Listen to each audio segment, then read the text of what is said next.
ఒక రోజు రాత్రి పోతన గారు పడుకుని ఉండగా ఇంట్లో గజ్జెల చప్పుడు వినపడింది.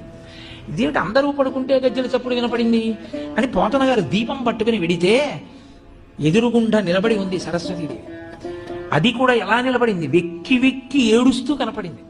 ఆయన అమ్మవారి కాళ్ళ దగ్గర కూర్చుని, అమ్మా ఎందుకమ్మా ఏడుస్తున్నావు, నా నట్టింట నిలబడి దేనికి ఏడుస్తున్నావమ్మా అని అడిగారు. పోతన భాగవతాన్ని అంకితం ఇచ్చేస్తావా రాజులకి అని అడిగింది ఆవిడ.